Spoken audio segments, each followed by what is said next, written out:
ஒரு பொது ஆர்ப்பாட்டத்தை குறிப்பாக திராவிட முன்னேற்ற கழகத்தினுடைய ஆட்சியில பெண்களுக்கு எதிராக நடந்திருக்கக்கூடிய வன்கொடுமைகளை மையப்படுத்தி நாளை போராட்டம் நடக்க இருக்கு.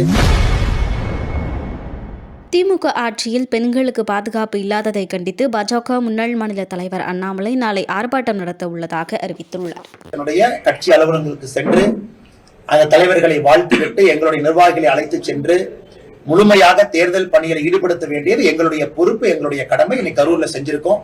நாளைக்கு கோயம்புத்தூர்ல நம்முடைய தேசிய ஜனநாயக கூட்டணி எல்லோரும் இணைந்து ஒரு பொது ஆர்ப்பாட்டத்தை குறிப்பாக திராவிட முன்னேற்ற கழகத்தினுடைய ஆட்சியில பெண்களுக்கு எதிராக நடந்திருக்கக்கூடிய வன்கொடுமைகளை மையப்படுத்தி நாளை போராட்டம் நடக்க இருக்கு. அந்த போராட்டத்தில் அண்ணன் வேலுமணி அவர்கள் முன்னிலை வகிக்கிறாங்க, நான் தலைமை தாங்குறேன். அந்த போராட்டமும் கோயம்புத்தூர் நடக்க இருக்கு. கரூர்ல அண்ணன் எம்.ஆர். விஜயபாஸ்கர் அவர்கள் தலைமையில கரூர்ல அந்த போராட்டம் நடக்க இருக்கு. அண்ணன் செந்தில்நாதன் அவர்கள் பங்கேற்கிறாங்க, கூட்டணி கட்சி தலைவர் எல்லாம் பங்கேற்கிறாங்க. ஆனால் நாங்கள் ஒரு கூட்டணியாக கட்டுக்கோப்போடு மிக வலிமையாக களத்தில் இறங்கி பணியாற்றோம்.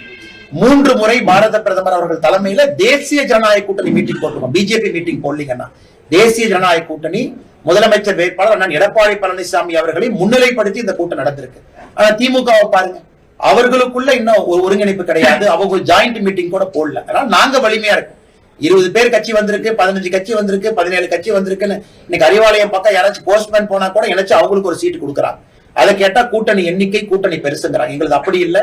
வலிமையான களத்துல ஒருங்கிணைப்பாக இருக்கக்கூடிய கூட்டணி. நாளைக்கு தமிழகம் முழுவதும் ஒரு பெரிய ஒரு ஆர்ப்பாட்டம் மக்களுடைய பிரச்சனையை முன்வைத்து மக்கள் ஆதரவோடு நடக்க இருக்கு. ஆமா. செய்திகளை உள்ளது உள்ளபடி தெரிந்து கொள்ள ரெஃப்ளெக்ட் நியூஸை சப்ஸ்கிரைப் பண்ணுங்க.